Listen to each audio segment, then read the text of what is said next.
Kita sekarang kita kasih namanya kita jadi sekian semua maka dapat jadi semuanya saya harus bisa nanti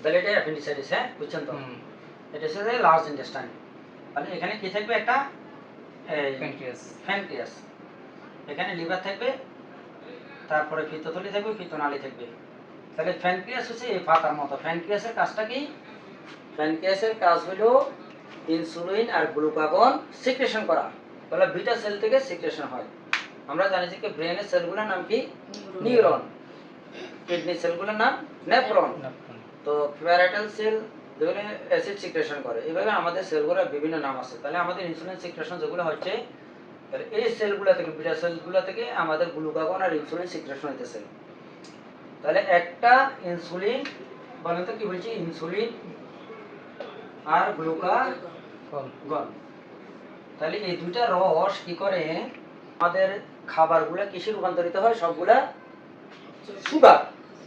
sugar এই সুগারগুলো কি করে insulin আমাদের শরীরের সেলের ভিতরে এটাগুলো কি করে আমাদের সেলের ভিতরে প্রবেশ করায় তাহলে সেলের ভিতরে যদি সুগার ঢুকে তাহলে আমি শক্তিশালী সেলে যদি সুগার ঢুকতে না পারে আমি দুর্বল আমার ব্রেনের খাদ্য কি সুগার ব্রেনে যদি সুগার ঢুকতে পারে আমি শক্তিশালী তাহলে আমি ব্রেনও দুর্বল আমিও দুর্বল কারণ সেলের ভিতরে সুগার কখন ঢুকাইতে পারে না সেলের ভিতর মনে করে একটা দরজা আছে রিসিপ্টর ঠিক আছে এই দরজাটা খুলিয়া ইনসুলিন ভিতর ঢুকাইতে পারে না কখন একটা লোক একটা দরজা খুলতে পারে না যখন সে দুর্বল হয় না কথা বুঝছেন না আমার প্যানক্রিয়াস ইনসুলিন ঠিকই বের করতেছে আচ্ছা ইনসুলিন আর গ্লুকাগনের কাজ কি সেলের ভিতরে সুগার ঢুকানো প্রবেশ করানো শক্তিশালী করা আমাকে গ্লুকাগন কি করে আমাদের যে সুগারগুলো যেগুলো অতিরিক্ত সেগুলো আমাদের এই স্টক করা শরীরে স্টক করে রাখে জমা করে রাখে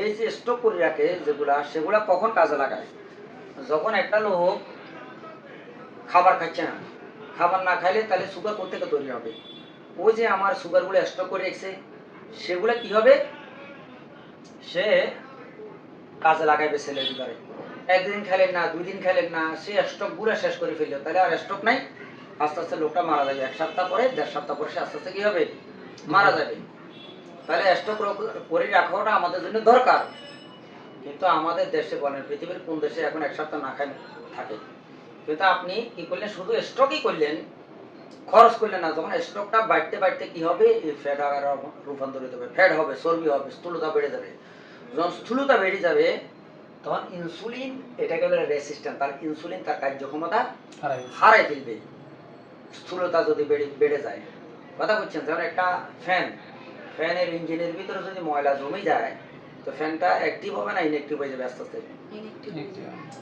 তাহলে কি করতে হবে আমার ময়লা পরিষ্কার করতে হবে আমাদের শরীরে যে ফ্যাটগুলো জমে আছে এগুলো কি এক ধরনের ময়লার মতো আবর্জনা এগুলো কি করবে এটা আমার ব্রেনের যদি জমে ব্রেন স্ট্রোক হয় হার্টে জমলে হার্ট অ্যাটাক হয় রক্তনালীতে যদি এভাবে জমে যায় তাহলে হাই প্রেশার হয় রক্ত যাইতে পারে না স্পিডের কারণে হার্টের কি হবে ব্রেনে রক্তনালী ছিঁড়ে যাবে হ্যামোরাইজ হবে আর নইলে কি হবে রক্ত জমতে জমতে ব্লক হবে কথা বুঝেছে কিডনি চলে রেনাল ইনফেকশন হবে তাহলে চর্বি আমাদের জন্য ভালো কখন যখন আমরা কখনো যদি হারাই যাই এক সপ্তাহ খাইতে পারি না খাওয়ার নাই আমাদের একটা লোক একদিন যদি না খায় আমি দুর্বল আসলে সে মানসিকভাবে দুর্বল সে যদি না খায় তা আমাদের শরীরে ফ্যাটগুলো কি হয় বার্ন হয় এইগুলা ওই সুগারে রূপান্তরিত হয় যেগুলো স্টক রাখছে এই সুগারগুলো সে কি করে আমাদের ইনসুলিন কাজে লাগায় একটা লোক যদি একদিন না খায় দুই দিন না খায় এতে করে রোজা থাকলে এটাকে বলে অটোফেজি বলে আর কি হ্যাঁ তখন আমাদের ফ্যাট বার্ন হয় আপনার ঘরের ভিতরে যদি খাবার নাই আপনি যদি বাসি খাবার থাকে এগুলো খাই ফেলবেন না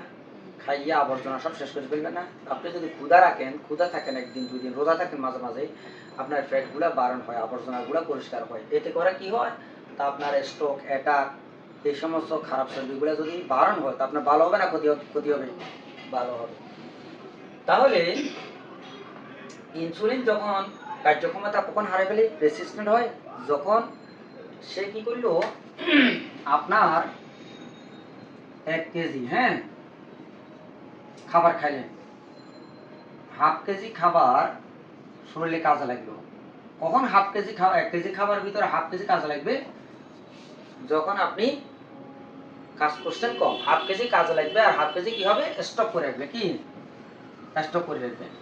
কারণ 1 কেজি পরিমাণ খাইছেন, 1 কেজি পরিমাণ পরিশ্রম করছেন, ব্যায়াম করছেন, তাহলে কি হইলো আর ফ্যাট আকারে জমা হবে না। আপনি 1 কেজি খাইছেন, হাফ কেজি পরিমাণ কাজ করছেন, হাফ কেজি কোথায় থাকবে ফ্যাট আকারে আমাদের শরীরে জমা রাখবে, ফ্যাট আকারে। তাহলে দ্বিতীয় দিনেও আপনি আধা হাফ কেজি জমা নেন, তৃতীয় দিনে হাফ কেজি জমাবে, এইভাবে শুধু জমাইতেছেন, কিন্তু আপনি পরিশ্রম করতেছেন না।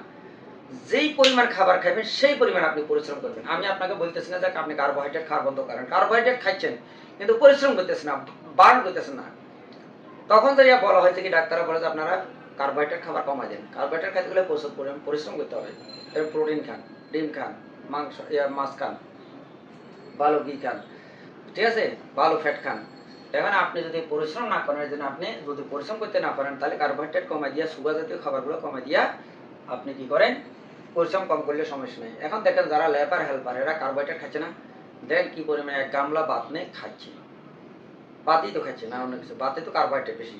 তো খাইয়ারে সে পেট বারণ করে ফেলছে, তার স্বাস্থ্য কম, কিন্তু সে এক বস্তা মাথা উঠাইতেছে, কিন্তু সে 120 কেজি ওজনের লোক, সে মাথা উঠাইতে পারতেছে না, কারণ সে ওই ফ্যাটগুলা তার শক্তিতে রূপান্তরিত হইতে পারতেছে না। খাচ্ছে ঠিক আছে, সে সেগুলো স্টক করে রেখেছে। যত আপনার শক্তিতে রূপান্তরিত হবে কখন, যখন আপনি এক্সারসাইজ করবেন, তখন খাবারগুলো কিসে রূপান্তরিত হবে, শক্তিতে রূপান্তরিত হবে। শক্তিতে রূপান্তরিত কখন আবার বলেন তো, যখন ওই খাবারগুলো সুগার রূপান্তরিত হবে, সুগারটা যখন সেলে ঢুকাতে পারবে। এখন সেলে তো ঢুকাতে পারতেছে না, যার 100-150 কেজি ওজন, কেন ঢুকাতে পারতেছে না, তাহলে ফ্যাট আকারে জমে রয়েছে। আর ফ্যাট যখন আকারে জমে থাকবে, ফ্যাট বেশি হবে, তখন ইনসুলিন তার কার্যক্ষমতা হারাই ফেলবে, তখন এটা বলে ইনসুলিন রেসিস্ট্যান্ট। এই ইনসুলিন যখন রেসিস্ট্যান্ট হবে, তখন যাইয়া মাদার অফ ডিজিজ বলে। ডায়াবেটিসটাকে কিন্তু মাদার অফ ডিজিজ একটা সময় বলা হতো, কিন্তু মাদার অফ ডিজিজ হচ্ছে ইনসুলিন, তার যখন কার্যক্ষমতা হারাই ফেলে। ইনসুলিন কখন কার্যক্ষমতা হারাই ফেলে বলেন তো, যখন সে খাবারের তুলনায় পরিশ্রম কম করে, অতিরিক্ত খাবারগুলো ফ্যাট আকারে শরীরে জমি থাকে, যখন জমি থাকে শরীরে ফ্যাট যখন বাড়ে যায়, স্থূলতা বাড়ে যায়, তখন ইনসুলিন তার কাছে কার্যক্ষমতা হারাই ফেলে। তখন ইনসুলিন কি করে, তার সুগারগুলা সেলের ভিতরে ঢুকাইতে পারে না, কারণ সে দুর্বল জায়গা। কারণ সৈন্য আছে 1000, কিন্তু আপনার সৈন্যগুলো সব দুর্বল। আর একজনের সৈন্য আছে কত 500, কিন্তু ওই 1000 থেকে বেশি শক্তিশালী। কথা বুঝছেন, আপনি ইনসুলিন সিক্রেশন হইতেছে, কিন্তু সে সেগুলো দুর্বল, ওই ফ্যাট আকারে যে জমি রয়েছে, ফ্যাটের কারণে সে কাজ করতে পারতেছে না। তাহলে আপনি যদি এই যে ইনসুলিন দিয়ে, তাহলে এটা গলত না, ইনসুলিন দিয়ে ডায়াবেটিস কমাইতে হবে। এখন তার ইনফেকশন হয়ে যাচ্ছে, অপারেশন করবে, নিষেধ নাই। তাহলে ইনসুলিন এখন আপনার অল্প হোক সিক্রেশন, সেটা যাতে করে অ্যাক্টিভ হয়। আর একবারে অল্প সিক্রেশন করাও ঠিক না। অল্প সিক্রেশন কখন হয়, যতটুকু দরকার ততটুকু সিক্রেশন কখন না হয়, যখন তার প্যানক্রিয়াসটা কি হয়, আঘাত পায়, তার অথবা কি হয়, সে বসে রয়েছে অলস। অলস লোকে কি বেশি কাজ করতে পারে, যে সবসময় শুয়ে বসে থাকে, না যে সবসময় পরিশ্রমে থাকে সে বেশি কাজ করতে পারে? যে বেশি কাজ, যে প্রতিদিন নিয়মিত রিক্সা চালায়, সে রিক্সা চালাইয়ে 5 জন নিতে পারবে। যে কখনো পরিশ্রম করে নাই, সে তারা যদি 2 জন নিতে বলে, এক টিপ দিলে সে শেষ হওয়ার নিয়ে যাবে, দ্বিতীয়বার সে টিপ দিতে পারবে? যারা ফুটবল খেলে নিয়মিত, দেখেন 1 ঘন্টা পর্যন্ত দৌড়ায়, আপনি 1 ঘন্টা না, আপনি আধা ঘন্টা দৌড়ান, কি অবস্থা হবে আপনার? 10 মিনিট এখান থেকে দৌড়ালে শেষ, হাঁপাই যাবেন গা। কথা বুঝে এসছে? তাহলে কি বোঝা গেল, ইনসুলিন যে আপনি যে যারা অলস থাকে, বসেই থাকে, তার যে সে যেরকম দুর্বল হয়ে যাবে, তার ইনসুলিনও দুর্বল হয়ে যাবে। আর ইনসুলিন যদি দুর্বল হয়ে যায়, সে কাজ করতে পারে না, সে ইনসুলিন সিক্রেশন করতে পারে না। আর ইনসুলিন যেগুলো সিক্রেশন হয়, সেগুলো কি হয়, সে দুর্বল হয়। এই জন্য আপনাদেরকে কি করতে হবে, ইনসুলিন যখন দুর্বল হয়, ইনসুলিন সেলের যে রিসিপ্টর আছে, এই রিসিপ্টরটা দরজাটা ওপেন করিয়া সে ভিতরে ঢুকাইতে পারে না। তাহলে এই যে ইনসুলিনের যে রিসিপ্টরটা, যেটা দরজাটা খোলার জন্য, তাকে শক্তিশালী করতে হবে। শক্তিশালী করার জন্য কি করতে হবে, তাকে প্রচুর পরিমাণে পরিশ্রম করতে হবে, এবং তার যাতে করে ফ্যাট আকারে জমি না থাকে, যেই পরিমাণ খাবে সেই পরিমাণ যাতে করে সে পরিশ্রম করে। কথা বুঝেছে? তাহলে আমাদের ডায়াবেটিস কখন হয়, যখন আপনি খাবারের তুলনায় পরিশ্রম কম করেন, শরীরে যখন ফ্যাট আকারে জমি থাকে ওই খাবারগুলা, তখন আপনার ইনসুলিন রেসিস্ট্যান্ট হয়। ইনসুলিন যখন রেসিস্ট্যান্ট হয়, তখন ইনসুলিন কি করে, সেলের ভিতরে সুগার ঢুকাইতে পারে না, তখন অতিরিক্ত সুগার ঢুকাইতে পারে না, অল্প পরিমাণ ঢুকায়, আর বাকিগুলো প্রস্রাবের সাথে বের হয়ে যায়, রক্তের সাথে মিশে যায়। রক্ত পরীক্ষা করলে দেখবেন যে সুগার বেশি, প্রস্রাব পরীক্ষা করলে প্রস্রাবের সাথে সুগার চলে যাচ্ছে। যার যে পরিমাণ সুগার যাচ্ছে, তার সেই পরিমাণ ডায়াবেটিস। যে পরিমাণ সুগার আপনার সেলে ঢুকাইতে পারবো না, সেই পরিমাণ ডায়াবেটিস। কি বুঝেছে? যেই পরিমাণ সেলের ভিতরে সুগার ঢুকাইতে পারবো না, সেই পরিমাণ ডায়াবেটিস। যত বেশি ঢুকাইতে পারে, তাহলে ডায়াবেটিসে কম। কম ঢুকাইতে পেলে বাকি সুগারগুলো কোথায় যায়, প্রস্রাবের সাথে মিশে যায়, রক্তের সাথে মিশে যায়। তাহলে যত সুগারটা কাজে লাগাইতে পারবে না, তত দুর্বল হয়। যত সুগার শরীরে সেলের ভিতরে ঢুকাইতে পারবে, তত সে শক্তিশালী হয়। এবারে বুঝেছে ডায়াবেটিসের কারণ কি? ডায়াবেটিস কি কেন হয় হলে কি সমস্যা হতে পারে বুঝেছে? ডায়াবেটিসটা কি? ডায়াবেটিস হলো আমাদের প্যানক্রিয়াস থেকে ইনসুলিন গ্লুকাগন সিক্রেশন হয়। ইনসুলিন তার সুগারগুলা শরীরে যে খাবারের সুগারগুলা আমাদের সেলের ভিতরে ঢুকাতে কখন পারে না? যখন আমার খাবারের তুলনায় পরিশ্রম কম করি তখন ফ্যাট আকারে জমি থাকে। যখন ফ্যাট আকারে জমি থাকে শরীরে স্থূলতা বাড়ি যায়, ফ্যাট বাড়ি যায়, তখন ইনসুলিন তার কার্যক্ষমতা হারিয়ে ফেলে। ইনসুলিন যখন কার্যক্ষমতা হারিয়ে ফেলে তখন সেই সুগারগুলা সেলের ভিতরে ঢুকাতে পারে না, তখন এই সুগারগুলো প্রস্রাবের সাথে বের হয়ে যায়। এটাকে বলে বহুমূত্র ডায়াবেটিস। কথা বুঝেছে? তাহলে ডায়াবেটিস হলে কি কি হয়? ডায়াবেটিস হলে আমার হার্ট অ্যাটাক হয়, স্ট্রোক হয়, তারপরে যে ফাঁ কাটিয়ে ফেলে। ডায়াবেটিস রোগীদের ফাঁ কেন কাটিয়ে ফেলে? এই আমাদের রক্তনালী থেকে যে ভেইন আছে, আর্টারি আছে, আর্টারির ভিতরে কি হয়, এগুলা রক্ত চর্বি যখন জমে যায় তখন রক্ত পৌঁছতে পারে না। আর্টারি থেকে রক্ত যখন পৌঁছতে না পারে তখন কি হয়, নেক্রোসিস হয়ে যায়, অক্সিজেন পায় না। অক্সিজেন ছাড়া আমরা যেরকম বাঁচতে পারি না, অক্সিজেন ছাড়া আমাদের সেল টিস্যু বাঁচতে পারে না, তখন ফাঁটা কাটে ফেলে। ডায়াবেটিস রোগীদের ফাঁ কেন কাটে বলেন? পায়ের কোনো জায়গাতে ব্লক আছে, হার্টে যেরকম ব্লক আছে এরকম পায়ে ব্লক হতে পারে, এই ব্লক হতে পারে, এখানে যে এখানে ব্লক হতে পারে, এগুলো ব্লক ছুড়াইতে হয়, রিং পড়াইতে হয়। তো রিং পড়াইলে হাতটা বাঁচে যাবে। এখন মনে করেন আঙ্গুলে যে ব্লকটা হয়েছে, আঙ্গুলের রিং কেউ পড়ায় বলে 1-2 লাখ টাকা কেন খরচ করবো, আঙ্গুলটা কাটিয়ে ফেলে দিই। এর জন্য ডায়াবেটিস রোগীদের যখন ডায়াবেটিস হলে কি হয়, হাত পা কাটতে হয়, স্ট্রোক হয়, অ্যাটাক হয়। হার্ট হয়ে জমলে চর্বি কি হয়, হার্ট অ্যাটাক হয়। ফাঁয়ে জমলে ফাঁ কাটতে হয়। কথা বুঝেছে? তার নার্ভাস সিস্টেম দুর্বল হয়ে যায়, সেক্সুয়াল ডিসঅর্ডার হয়ে যায়, এইভাবে তার রোগ প্রতিরোধ ক্ষমতা কমে যায়। কথা বুঝাইছে? তাহলে ডায়াবেটিস কি কেন হয় হলে কি সমস্যা বুঝাইছে? এখন তাহলে আমরা আপনার এই এখন আমরা যে ম্যাটফর্মিন জাতীয় ওষুধগুলো খাই তখন সেটা কি করে, এই ম্যাটফর্মিন আমরা যে ওষুধগুলো খাই এগুলো কয়েকটা কাজ করে।